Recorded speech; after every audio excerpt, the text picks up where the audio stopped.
누가복음 18장 18절부터 34절입니다. 어떤 관리가 물어이르되 선한 선생님이여 내가 무엇을 하여야 영생을 얻으리이까? 예수께서 이르시되 내가 어찌하여 너를 선하다 일컫느냐? 하나님 한 분 외에는 선한 이가 없느니라. 내가 계명을 안 하니 간음하지 말라, 살인하지 말라, 도둑질하지 말라, 거짓 증언하지 말라, 내 부모를 공경하라 하였느니라. 어려서부터 다 지키었나이다. 예수께서 이 말을 들으시고 이르시되 내게 아직도 한 가지 부족한 것이 있으니 내게 있는 것을 다 팔아 가난한 자들에게 나눠줘라. 그리하면 하늘에서 내게 부어가 있으리라. 그리고 와서 나를 따르라 하시니 그 사람이 기름자임으로 말씀을 심히 근심하더라. 예수께서 그를 보시고 이르시되 재물이 있는 자는 하나님의 나라에 들어가기가 얼마나 어려운지 낙타가 바늘 길로 들어가는 것이 부자가 하나님의 나라에 들어가는 것보다 쉬우니라 하시니 듣는 자들이 이르되 그런즉 누가 구원을 얻을 수 있나이까? 예수의 무릇 사람이 할 수 없는 것을 하나님은 하실 수 있느니라. 베드로가 여짜오되 보옵소서 우리가 우리의 것을 다 버리고 주를 따랐나이다. 예수께서 내가 진실로 너희에게 이르노니 하나님의 나라를 들어가시리라. 현세의 여러 배를 받고 내세의 영생을 받지 못할 자가 없느니라 하시니라. 예수께서 이르시되 돌아와 우리가 예루살렘에 올라가니 선지자들을 통하여 기록된 모든 것이 인자에게 응하리라. 인자가 이방인들에게 넘겨져 희롱을 당하고 능욕을 당하고 침뱉음을 당하겠으며 그들은 지식하고 그를 죽이고자 그는 3일 만에 돌아가리라 하시되. 함께 읽겠습니다. 제자들이 이것을 하나도 깨닫지 못하였으니 그 말씀이 감추었으므로 그들이 그 이르신 바를 알지 못하였더라. 아멘. 네, 3월 둘째 주입니다. 3월달은 십자가 주제로 설교를 나누고 있는데요. 첫째 주는 마가복음 16장 24절 말씀으로 우리 주영 목사님께서 사람을 죽이는 형틀이었던 십자가가 어떻게 우리가 지우고 가야 될 그 십자가로까지 오게 되었는지에 대해서 좀 나눠봤습니다. 십자가는 누가 지는 것인가? 라는 주제로 얘기를 나눴다면 오늘은 십자가는 도대체 어디에 세워져야 되는가? 십자가는 도대체 어디에 있는 건가? 라는 걸 한번 생각해 보려고 해요. 잊고 있었는데 은홍이가 군대를 갔어요. 갑자기 떠올려. 지난주에 아는 사람들 잘 모르죠? 지난주, 지지난주 갔어요. 머리 감고 갔는데 잠깐만요. 6년 전에 제가 했었어요. 똑같은 거. 전 09년에 가가지고 지금 은홍이가 하고 있는 걸 미리 똑같이 했었는데 굉장히 어려웠습니다. 17주를 훈련을 받아요. 장교들은. 여러분들 이제 일반으로 갔다 오신 분들은 4주 받죠. 저는 17주를 받았는데 물론 되게 어려운 일도 많고 힘든 일도 많았는데 군대 가서 제일 힘들고 서러웠던 일을 꼽으라면 뭐 두말할 나위 없이 아팠던 게 제일 힘들어요. 훈련 받는 것보다 아픈 게 더 힘들거든요. 뭐 화생방 뭐 이런 거 다 힘들긴 힘든데 아픈 게 제일 힘들고 제일 서럽습니다. 그래서 여러분들 군대에 있는 청년들 위해 기도해 주실 때는요, 훈련은 어차피 거기서 사람 사는 동네이기 때문에 다 받을 수 있어요. 아프지만 않으면 됩니다. 아프지 않도록 좀 기도 좀 부탁드릴게요. 제가 군대 가서 별의별 병을 다 얻어봤는데 저는 원래 디스크가 좀 있었어요. 근데 가서 디스크가 한번 터졌고요. 신종플루가 2009년에 유행을 했었어요. 제가 신종플루 걸렸었거든요. 근데 타미플루를 못 맞았어요 그때. 왜냐면 타미플루를 맞으면 강제로 폐소가 돼요. 다시 군대를 또 가야 돼서 안 준다는 거예요. 저는 맨몸 동아리로 신종플루를 이겨냈었어요. 그 정말 신종플루 진짜 아팠거든요. 정말 아팠어요. 아픈데 더 괴롭고 힘들었던 거는 제 기억엔 탈수증이에요. 혹시 탈수증 걸려본 분 계세요? 아무도 안 계신가요? 탈수증이 저는 살면서 겪었던 것 중에 제일 힘들었던 것 같아요. 사실 탈수증에 걸리면 집에 누워있으면 장땡인데 제가 하필 탈수증을 60km 행군할 때 걸렸어요.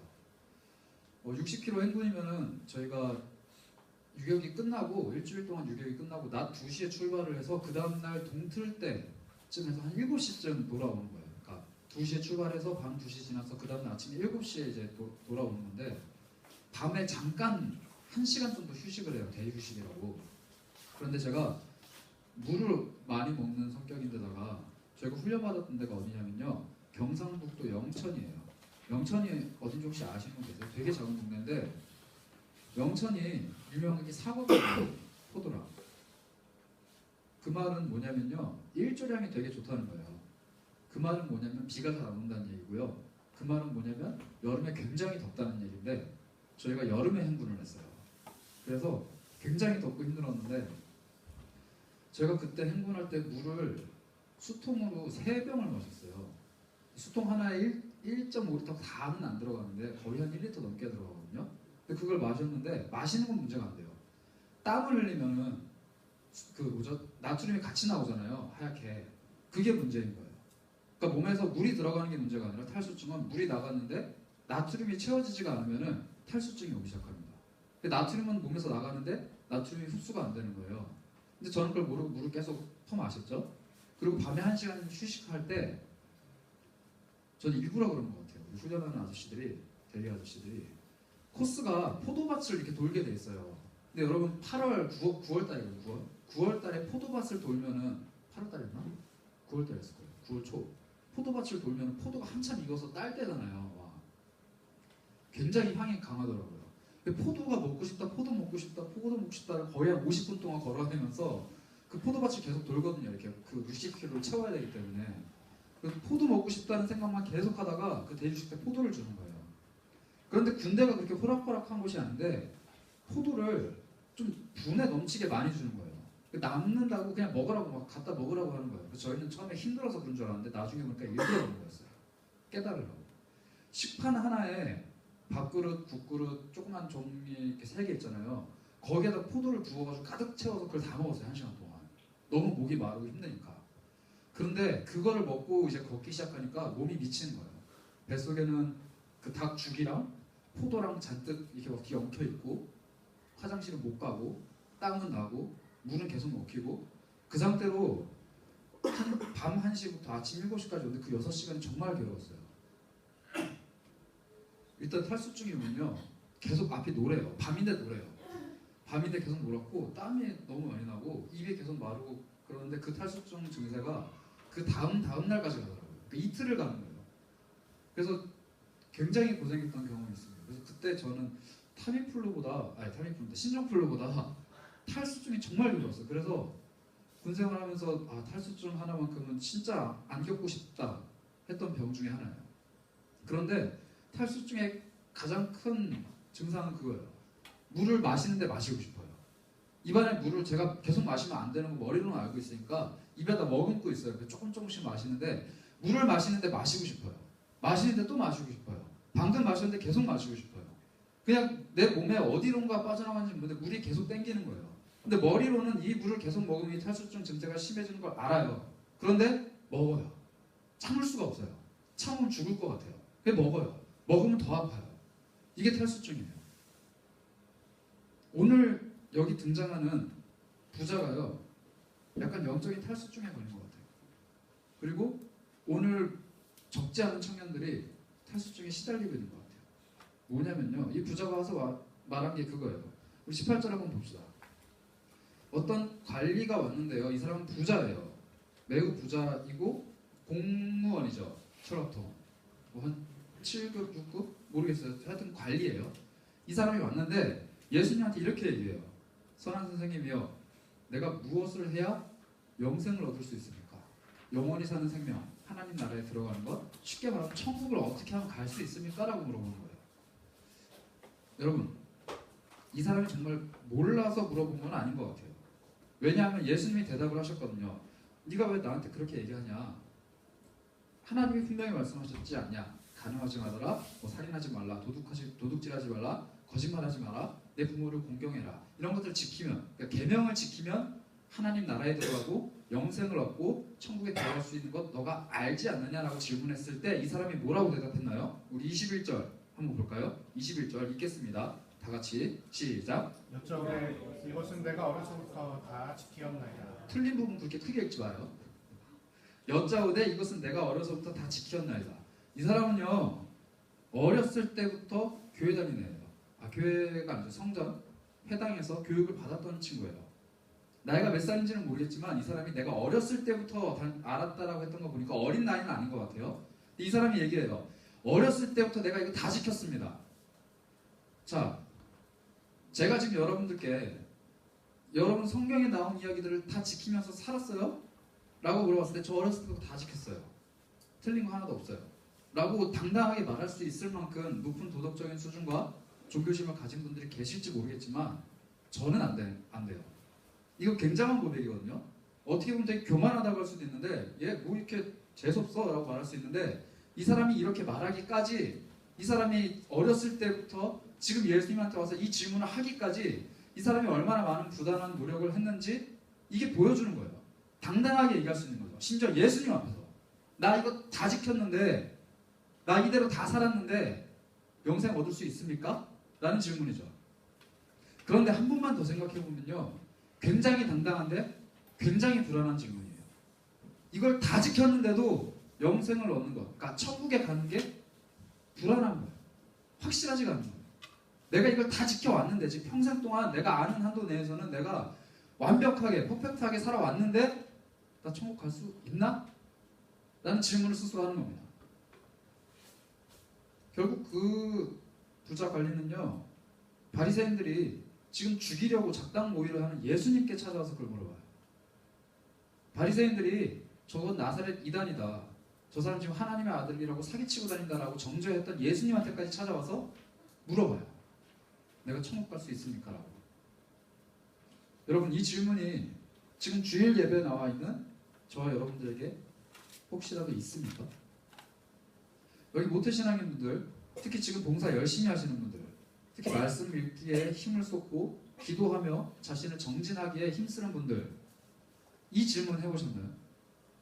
내가 아침 저녁으로 말씀 읽고 있는데, 내가 기도하는데, 내가 예배 빠지지 않고 참석하고, 심지어 2번, 3번 새벽기도, 수요예배, 금요예배 다 참석하고, 나는 봉사는 다 하고 있는데 이러한 것들이 나를 천국으로 이끌어갈 만한 원동력이 되는가? 나 천국 갈 수 있을까? 하나님이 나 데리고 갈까? 라는 질문. 이 사람은 지금 목말라요. 이 사람은 지금 탈수증에 걸려있어요. 계속 그 율법의 행위들을 내가 지금 뭔가를 하면은 갈 수 있다라고 생각해서 계속 그 행위를 해요. 물을 마시듯이 계속 그걸 해요. 계속 하는데 이게 점점 더 나를 목마르게 하는 거죠. 내가 교회는 계속 나가요. 매주 나가는데 나가도 천국에 대한 확신은 없어요. 내가 말씀 앞에 계속 서요. 읽어도 하나님 계신지 모르겠어요. 내가 기도를 하고 친구들과 하나님 관해서 이야기를 해요. 하는데 내 삶은 변하지 않고 내 삶에 하나님은 없는 것만 같고 아니 점점 더 괴로워지는 것. 그게 우리가 겪고 있는 탈수증 아닙니까? 하나님에 관해서 계속 생각하는데 하나님은 도무지 보이지 않는 것. 그게 우리가 겪고 있는 탈수증입니다. 예수님이 그 사람에게 이렇게 말씀하세요. 그 사람이 큰 부자이기 때문에 근심하고 있는데 예수님이 이렇게 말씀하십니다. 재물이 있는 자는 하나님 나라에 들어가기가 어렵다. 그리고 유명한 말씀을 하시죠. 낙타가 바늘귀로 들어가는 것보다 부자가 하늘나라 천국에 들어가는 게 더 쉽다. 여러분 예수님은요 율법을 지키려고 노력하는 사람이 천국에 들어가는 거에 어렵다고 얘기하지 않았어요. 하나님 말씀대로 살아보려고 부단히 노력하고 자기 행위를 점검하는데 그것 때문에 목마른 사람이 천국 가는 게 어렵다라고 얘기한 게 아니라고요. 부자라서 어렵다고 얘기해요. 뭐예요? 이 사람이 지켰던지 안 지켰던지 어렸을 때부터 그 계명의 말씀을 완벽하게 지키던지 말던지 그게 중요한 게 아니라 얘가 부자라서 못 간다는 거예요. 얘가 부자라서 가기가 너무 어렵다는 거예요. 이상하지 않아요? 우리는 그렇게 생각하잖아요. 성경 말씀대로 안 살면은 하나님 말씀 잘 안 지키면 내가 부도덕하게 살고 하나님 앞에서 양심의 가책을 느끼듯이 살면은 하나님 나라에 가까이 가는 게 어려울 것. 하나님 얼굴 보고 얘기하고 기도하고 하나님 앞에 떳떳하게 서는 게 어려울 거라고 생각하는데 그게 문제가 아니라 내가 부자라서 천국 못 간다는 거예요. 여러분 이게 진짜예요? 부자는 천국 못 갑니까? 그럼 우리 교회 안에 있는 돈 많이 버시는 분들은 다 지옥 가겠네요? 여러분들 지금 지갑에 돈 얼마 있으세요? 부자의 기준이 뭡니까 도대체? 100대 재벌 안에 들어가는 모든 사람들은 지옥이 예비되어 있습니까 지금? 그럼 길거리에 있는 노숙자들은 다 천국 행인가요? 이거 이상하잖아요. 예수님이 이런 말씀을 하셨다는 게 이상하지 않나요? 부자라서 천국에 못 간다는 게 너무 편협한 사고방식 아니에요? 근데 예수님이 이 말씀을 하세요. 이 질문을요, 그 옆에 있던 사람들이 다 했던 것 같아요. 우리 26절을 한번 읽어보도록 하겠습니다. 26절 시작. 그들이 이르되 그런즉 누가 구원을 얻을 수 있나이까. 예, 따지듯이 묻죠. 누가 구원을 얻습니까? 도대체 누가 천국 간다는 거예요? 부자도 못 가고 율법 안 지켜도 못 가고 뭐 해도 못 가고 뭐 해도 못 가고 다 못 가면 누가 갑니까? 라고 따질 때 예수님이 이렇게 말씀하시죠. 27절 이르시되 무릇 사람이 할 수 없는 것을 하나님은 하실 수 있느니라. 여러분 놀랍지 않습니까? 사람들은 내가 부자인 게 천국 가는데 어떤 영향을 미칠까? 내가 율법 지키는 게 하나님 나라에 들어가는 것에 어떤 영향을 미칠까? 내가 어떻게 사는 게 하나님과 가까워지는 것인가? 내가 무엇을 해야 하나님이 기뻐하실까를 고민하지만 하나님은 그거 고민하시는 게 아니라 얘가 못하는구나, 내가 해야겠다 라는 생각을 하신다는 거예요. 사람이 할 수 없는 일을 하나님이 하실 수 있느니라. 너는 못해, 그러니까 내가 할게. 하나님이 하시기 위해서 내가 이 땅에 왔어. 예수님 지금 이 말씀하고 계신 거예요. 부자청에 나와서 물었던 게 뭐예요? 내가 어떻게 해야 영생을 얻을 수 있습니까? 내가 무엇을 해야 영생을 얻을 수 있습니까? 라는 질문에 예수님은 무엇을 하라고 대답을 하셨지만 예수님은 이거 하면 천국 갈 수 있어 라고 하는 게 아니라 넌 이거 못해 라고 얘기하는 거예요.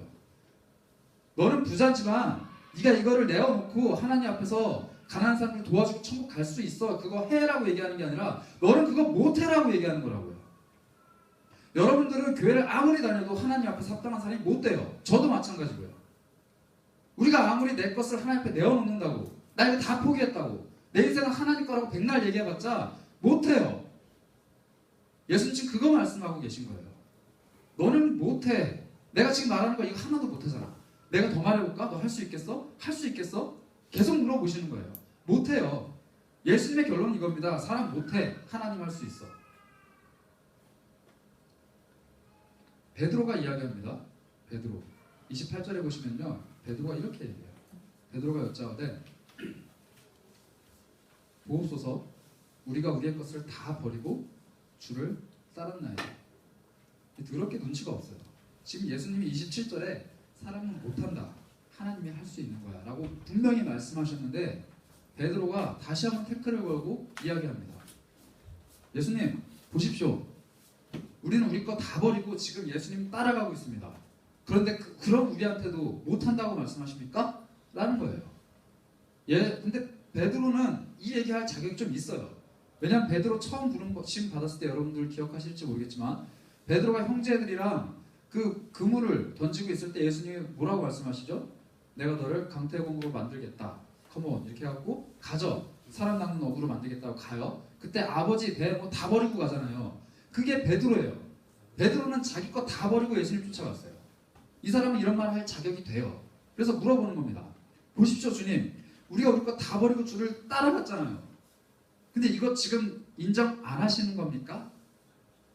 라든지 혹은 이런 마음이 있었을지도 모르겠어요. 예수님, 저 부자는 못하는데 예수님 저는 했어요. 당신의 나라, 예수님의 나라가 이 땅에 임하실 때 우편에는 나, 좌편에는 세베대의 아들들 이렇게 앉혀주실 수 있을 만한 자격이 있지 않을까요? 라고 질문하는 거죠. 실제로 그 질문들은 제자들이 했습니다. 제자들이 세베대의 아들들이 두 아들이 와서 어머니한테 그렇게 얘기했죠. 주님의 나라가 임할 때 우리 두 아들 중에 하나들은 예수님 오른편에, 하나들은 예수님 왼편에 앉게 해주세요. 제자들이 생각했던 하나님 나라는 그거예요. 예수님, 지금 아주 초자연적인 권능을 가지고 하나님의 말씀을 전파한 그 예수님이 이 지금 불합리한 이 세계를 뒤바꾸고 하나님의 나라를 이 땅에 세울 때 나는 거기에다 모든 걸 다 걸었으니까, 나는 여기가 진리인 걸 알고 내 모든 것들을 버리고 다 걸었으니까 내가 그때 다시 하나님의 나라를 얻을 수 있지 않을까. 나는 이게 로또가 45개가 아니라 단 하나의 번호가 있는 걸 분명히 알고 이 번호에 걸었으니까 100% 당첨 아닙니까? 라는 질문이에요. 저 부자는 근신왕과 같지만 나는 하나님, 예수님께, 성령님께 모든 거 다 걸었잖아요. 라는 질문입니다.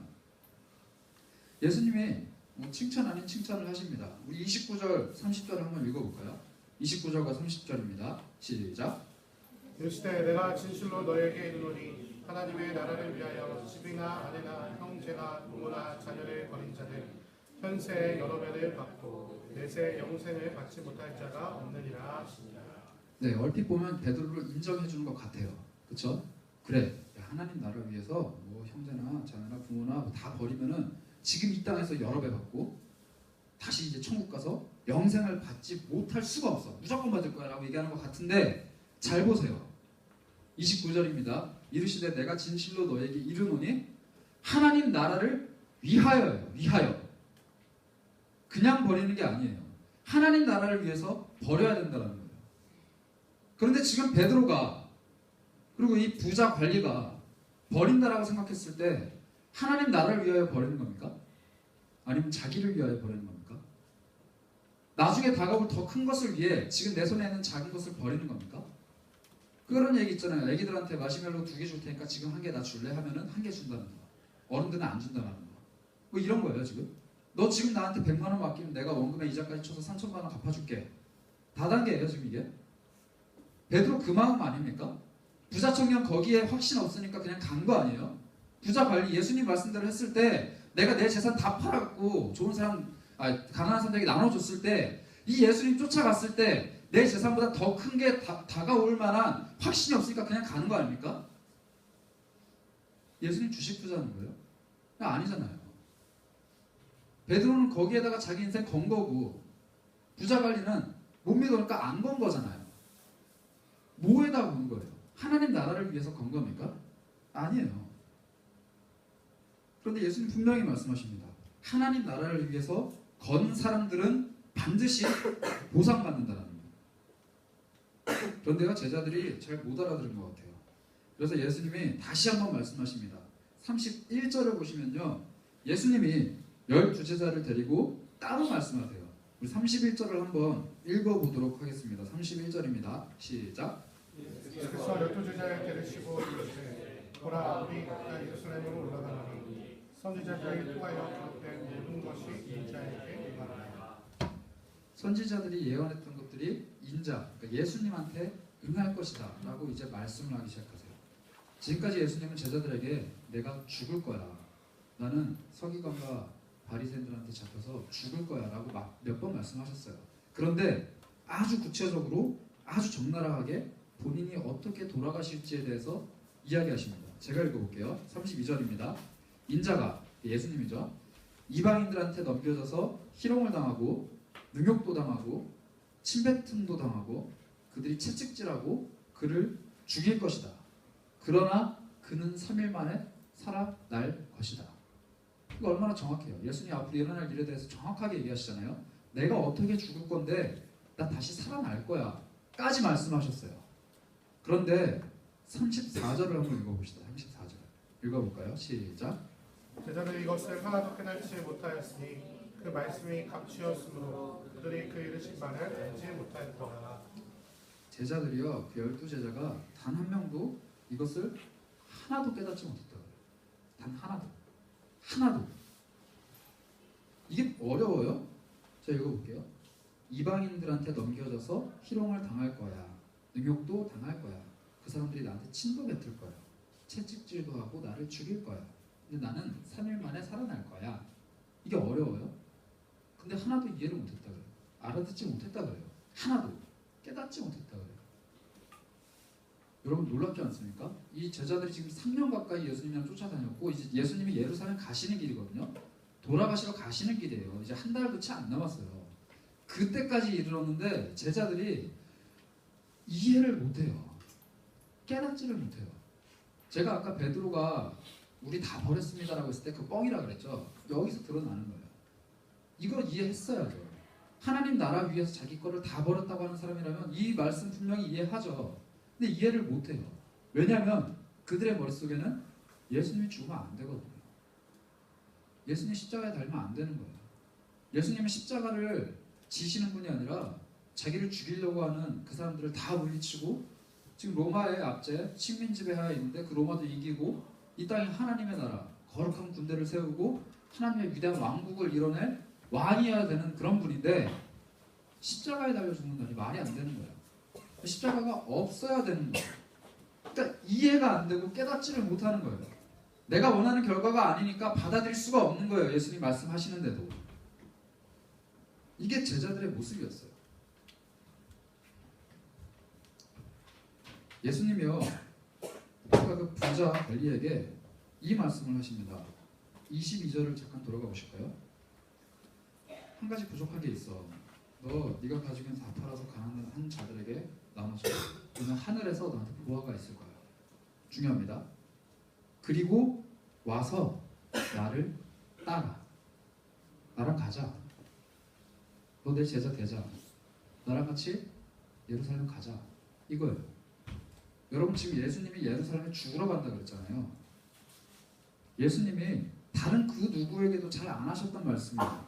제자들 처음에 불러드릴 때 너 나 따라와라. 너 나 따라오면은 사람 낳는 어부가 되게 할게. 12제자들 부를 때 하셨던 특별한 말씀인데 이 부자 관리한테 그 말씀을 하세요. 너 나 따라와. 가자. 너 내 파티로 받아줄게. 너 우리 팀 해줄게. 너 이제 우리 멤버야. 가자. 초청하신다고요. 그런데도 이 사람은 고민해요. 그 예수님의 귀한 초청에도 고민해요. 왜냐면 결과가 내가 기대하는 것보다 안 나올 것 같거든요. 그렇게 고민하는 사람을 보고 예수님이 말씀하시죠. 재물이 있는 자는 하나님 나라에 들어가기가 얼마나 어려운지 제가 보여줍니다. 여러분, 이 사람은요, 돈이 많았기 때문에 하나님 나라에 들어갈 수 없었던 게 아닙니다. 율법을 지키는 거에만 관심이 있었기 때문에 하나님 나라에 들어갈 수 없는 것이 아니에요. 이 사람은 다른 거 다 붙잡았어요. 사회적인 성공, 물질적인 부귀, 율법을 지키는 것 다 붙잡았어요. 다 붙잡았는데 한 개를 놓쳤습니다. 예수 그리스도. 따라와라. 같이 가자. 너 이제 내가 내 가족으로 멤버로 받아들일게. 라고 하는 그 부르심 앞에서 고민하는 거예요. 내가 지금 붙잡고 있는 이 재물, 내가 지금까지 지켜온 율법들, 내가 지금까지 가져왔던 이 삶을 내려놓고 저거를 붙잡을 만한가? 라는 고민에 빠진 거예요.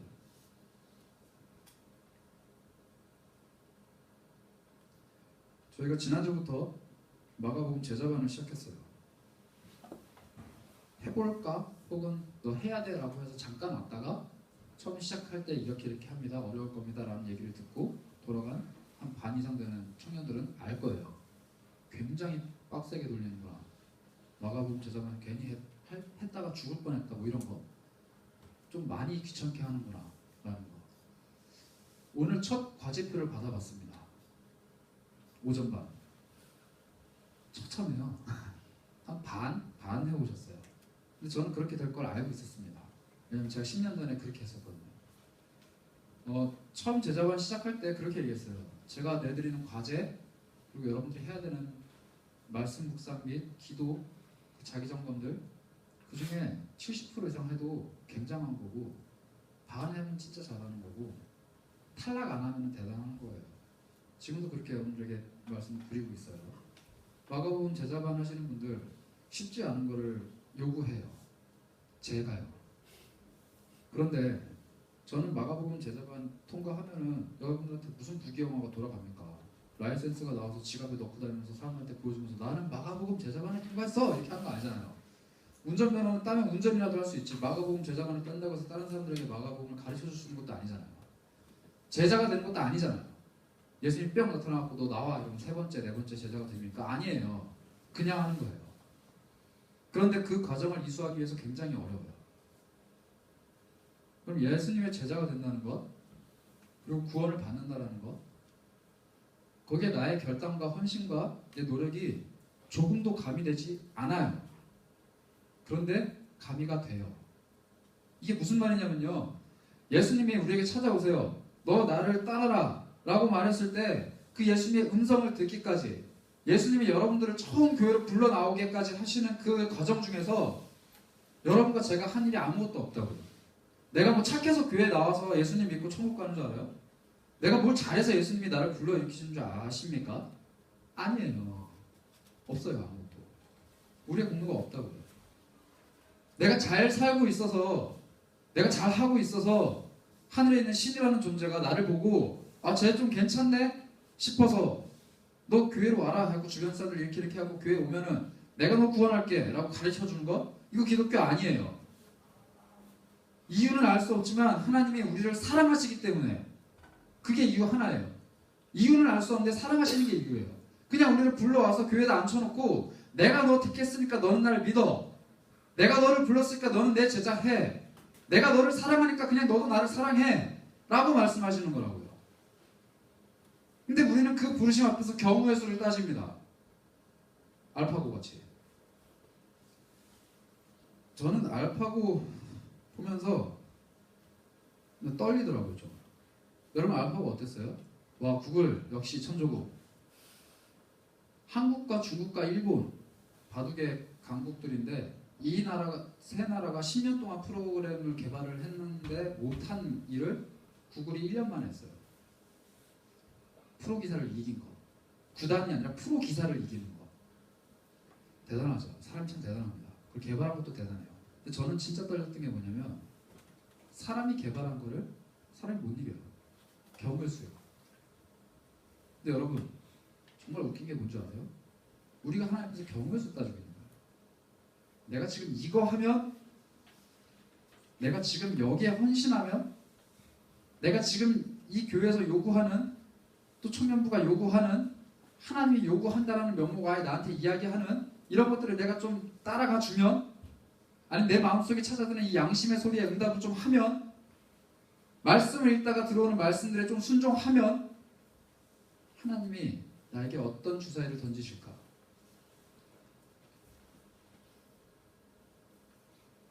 이세돌을 이렇게 갖고 놀잖아요. 알파고가. 하나님이 마음만 먹으면 우리 인생 이렇게 갖고 노는 게 아니라 이렇게 엎어치고 뒤집어 놓고 집어 던지고 하실 수 있는 건 아닙니까? 우리가 하나님 저 이거 서원할 테니까 요거 해주세요. 제 재산 다 드릴 테니까 영생 좀 주세요. 하나님 저 부모 형제 다 버렸는데 저 하늘나라 들어가기에 합당한 사람 아닙니까? 하나님 내가 교회를 위해서, 하나님을 위해서 이만큼 했는데 나 이 정도는, 이거 왔다 갔다 하는 과정이 얼마나 하나님 앞에서 각자는 과정일까요? 이세돌 1000명이 동시에 생각을 해서 동시에 수를 놓는 거를 알파고가 1초였나요? 1초 만에 한다 그러더라고요. CPU가 1000개래요. 하나님이 알파고만도 못한 존재면은 괜찮겠어요. 근데 그 하나님, 위대하신 하나님이라는 신적인 존재 앞에서 우리가 경우의 수를 따진다니까요. 지금 내가 이거 헌신하면 하나님 나한테 뭐 해주실래요? 내가 지금 이 수를 두면 하나님 어떤 수 두실 겁니까? 내가 이만큼 내 집 양보해야 되면 하나님 몇 집 주실래요? 흙과 백의 논리예요? 근데 우리가 지금 이 짓을 하고 있어요. 부자 권리와 제자들이. 정말로 내 소유와 내 가족을 포기하면 하나님 나라에 들어갈 수 있습니까?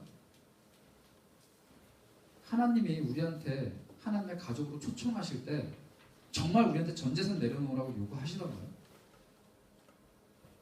그러면 성경에 너희는 내 이름으로 구해라, 믿음으로 구해라, 다 줄게, 세상에 있는 모든 복 내가 너한테 쏟아부어 줄게, 1000대까지 갚아줄게, 이 말씀들은 다 뭐예요?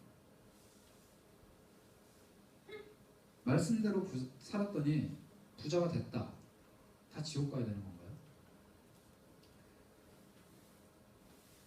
이 관리가 정말로 하나님 나라에 들어가기 어렵던 거는 돈이 아니라, 율법이 아니라 하나님, 예수님을 붙잡지 않아서입니다. 꼭 돈이 아니에요. 우리가 지금 붙잡고 있는 그 무엇인가가 우리한테 그렇게 족쇄가 될 수 있습니다. 여러분 무엇을 붙잡고 계세요? 지금 예수 그리스도보다 더 귀한 게 뭡니까? 여러분의 삶에.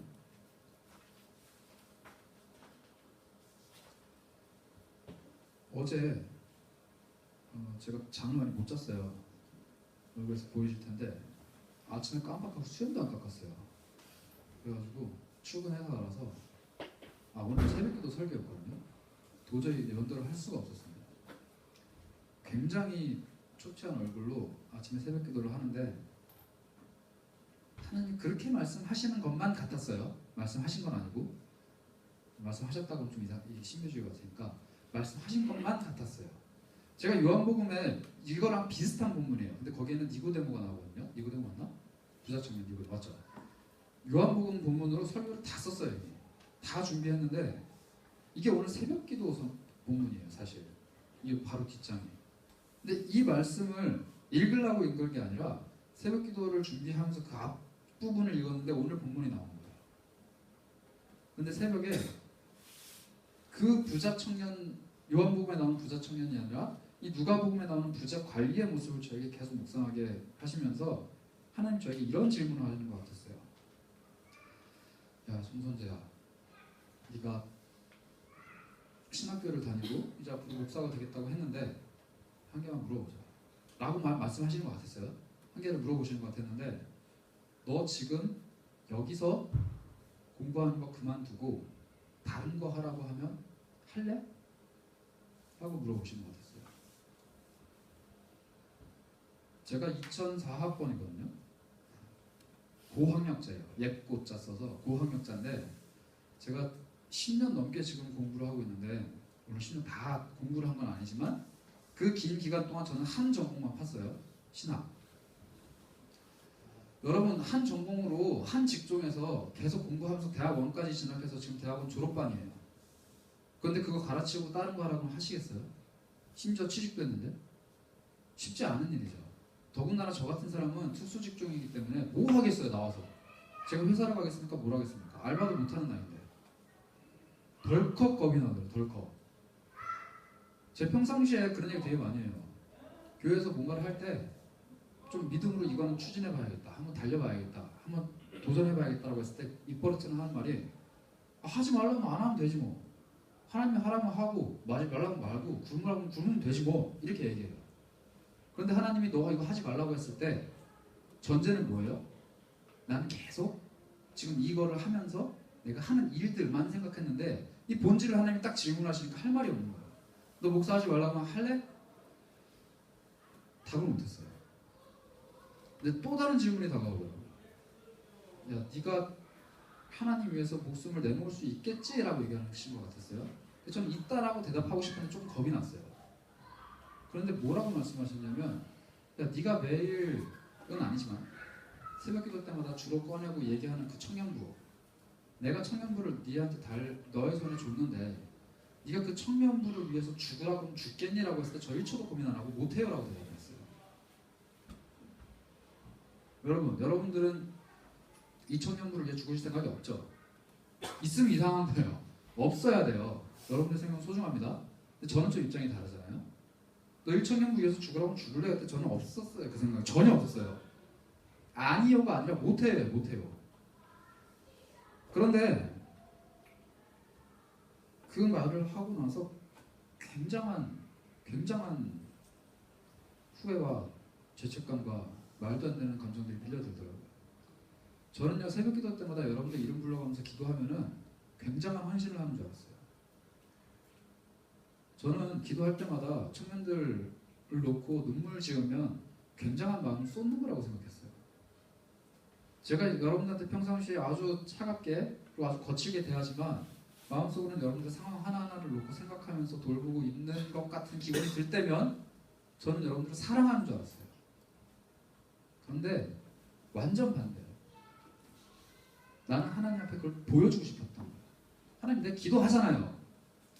내가 얘네들 놓고 기도하고 내가 피땀 흘리고 내가 괴로워하면서 일을 하잖아요. 하나님 그럼 좀 뭔가 우리 청년부에 변화를 주실 수 있는 거 아니에요? 하나님 내가 기도하면 우리 청년부에 좀 새신자 새로 믿는 사람들 많이 나오고 복음이 일어나서 사람들을 변화시키고 사람들이 일어날 수 있는 거 아니에요? 라는 생각을 계속했어요. 저는 제가 기도하면은 청년부가 건강해질 줄 알았어요. 저는 제가 열심히 하면 청년들의 삶이 괜찮아질 줄 알았어요.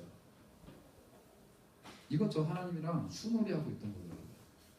아니더라고요. 저랑 전혀 상관없이 하나님이 알아서 하시는 거더라고요. 제가 새돌이 형이고 하나님은 알파고예요. 제가 이 수를 놔도 그만, 안 놔도 그만이에요. 100% 하나님이 이기는데 내가 기도하면 하나님이 들어주시고 내가 기도 안 하면 하나님이 안 들어주시고, 이게 아주 얄팍한 착각 속에 빠져있던 거예요. 여러분, 우리 이 본문 뒤에 나오는 한 가지 이야기만 좀 하고 말씀을 마치겠습니다. 제자들이 깨닫지 못합니다. 아무것도 못 깨달아요. 얼마나 답답합니까? 그리고 예수님이 못 깨닫는 사람들한테 뭐라고 말씀을 안 하세요. 여러분, 예수님이 좀 이렇게 혼을 잘 내는 스타일이에요. 결코 성격이 좋으신 분이 아닌데, 무리를 걸으실 때 뭐 귀신처럼 이렇게 걸어오실 때 제자들이 막 무서워하니까 뭐라 하잖아요. 왜 이렇게 믿음이 없냐 막 이러고. 제자들이 뭐 잘못하면 믿음이 어떻게 왜 그러냐 맨날 뭐라 해요 이렇게 예수님이. 그런데 여기서 아무 말씀 안 하세요. 제자들이 이해를 못하고 못 알아듣는데 아유 하고 그냥 가시는 것 같아요. 가시는데 예수님이 예루살렘에 점점점 가시면서 여리고라는 동네에 들어갑니다. 35절부터인데 제가 한번 읽어볼게요.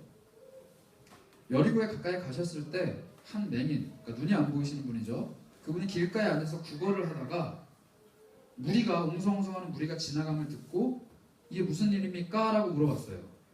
그랬더니 그 무리들이 37절에 나사렛 예수께서 지나가신다. 요 한마디 했어요. 나사렛 예수께서 지나가신다. 나사렛 예수가 너를 찾는다. 나사렛 예수가 와서 지금 눈 먼 사람들을 고쳐주고 있다. 뭐 이런 것도 아니에요. 나사렛 예수께서 지나가신다. 지나가신다. 38절입니다. 맹인이 외쳐 이르되 다윗의 자손 예수여 나를 불쌍히 여기소서 하거늘. 39절 앞에 가는 사람들이 그를 꾸짖어 조용해라 하는데 그가 더욱 크게 소리를 지릅니다. 다윗의 자손 예수여 나를 불쌍히 여기소서 하는지라. 예수님께서 멈춰서서 명령하십니다. 데려와라. 그리고 그가 가까이 오니까 예수님이 물어보십니다. 내가 내게 무엇을 해주기를 원하냐? 그가 대답합니다. 주님, 보기를 원합니다. 예수님이 그에게 말씀하십니다. 봐라! 네 믿음이 너를 구원했다. 그리고 그가 즉시 보게 되고요. 하나님께 영광을 돌리고요. 예수님을 따라갑니다. 그리고 그것을 백성들이 보고 다 하나님을 찬양합니다. 여러분, 이 얘기는요. 앞서 나왔던 부자 관리, 베드로, 제자들, 이 사람들에게 다 한 방씩 먹이는 이야기예요. 여러분, 부자 관리는 돈이 많았습니다. 근데 이 맹인은 거지죠. 베드로와 제자들에게는 예수님이 자기가 어떻게 죽으실지, 하나님 나라에는 어떻게 들어갈 수 있는지 수많은 것들을 3년 동안이나 말씀해 주셨습니다. 이 사람에게 들어온 단 한마디 말, 나사렛 예수가 지나간다. 예수님이 어떤 분인지 뭔지 그저 풍문으로 들었을 뿐이에요. 심지어 12제자들에게 했던 그 귀한 말씀 들어본 적도 없는 사람이에요. 근데 여러분, 누가 진짜 맹인입니까? 이 사람이 눈먼 사람이에요? 말귀도 못 알아듣는 베드로와 12제자와 부자 관리가 못 보는 사람이에요. 누가 청각장애인이고 누가 시각장애인이고 누가 지능 저하고 누구예요? 누구? 누가 잘못된 생각을 하며 누가 하나님 나라를 못 보는 사람입니까? 맹인입니까? 제자들입니까? 누가라는 사람은요, 이 예수님이 만난 부자 관리, 베드로, 12제자들, 이 모든 사람들의 어리석음 이야기하고 마지막에 이름도 없이 그저 안 못 보던 거지였던 한 사람의 이야기를 기록하고 끝내요. 그럼 예수님은 여리고로 들어가십니다. 여러분, 내가 원하는 것, 내가 바라는 것에 십자가를 팍 꽂아두고 거기만 쳐다보느라고 진짜 십자가가 있는 곳 못 바라보는 사람이 되지 않았으면 좋겠어요. 여러분 지금 무슨 목적을 가지고 달려가고 계세요? 취업입니까? 결혼입니까? 여러분들 어떤 것을 희망하고 계십니까? 그 희망에 능력과 권능이 있는 십자가 딱 박아두고 하나님, 내가 이만큼 헌신합니다. 그리고 하나님 주실 상급 이 십자가 위에 뿌려주세요. 하나님, 내가 이거 하나님께 드릴게요. 내가 여기쯤 해놨죠? 여기 하나님이 도장 찍어주세요. 아니요 주님, 십자가는 거기 있으면 안 되고 여기 있어야 된다고요. 아니요, 주님, 십자가는 내 어깨 위에 있는 게 아니라 내가 지금 원하고 희망하는 거기에 있어야 된다고요. 우리 이렇게 살지 않았으면 좋겠습니다. 무엇을 붙잡고 있는지, 무엇이 내 눈을 가리고 있는지, 무엇이 내가 십자가라고 생각하고 있는 건지 한번 살펴보고, 정말 십자가가 어디 있는지, 정말 예수 그리스도의 부르심은 어디에 있는지 깨닫는 우리가 되었으면 좋겠어요. 잠시 기도하도록 하겠습니다.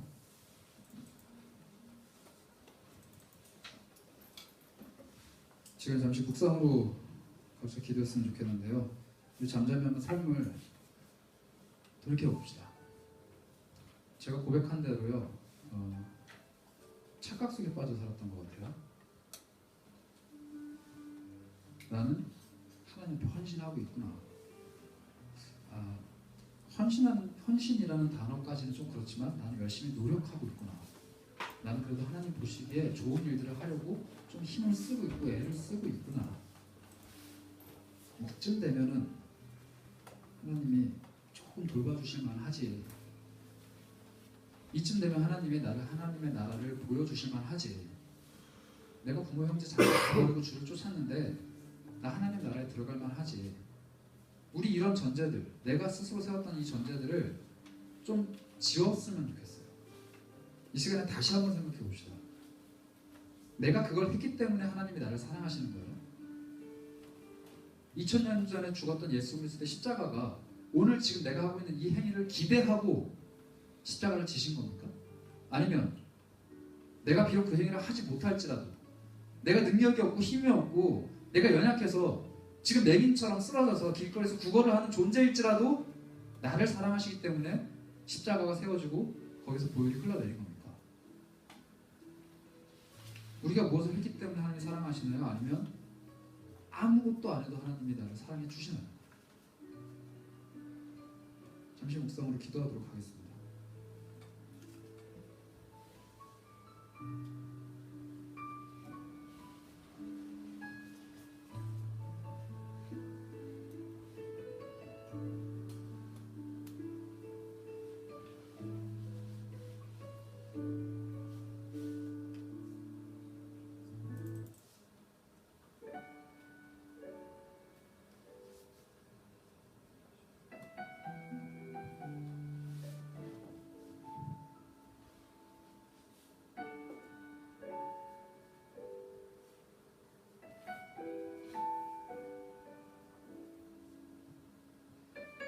기도하겠습니다.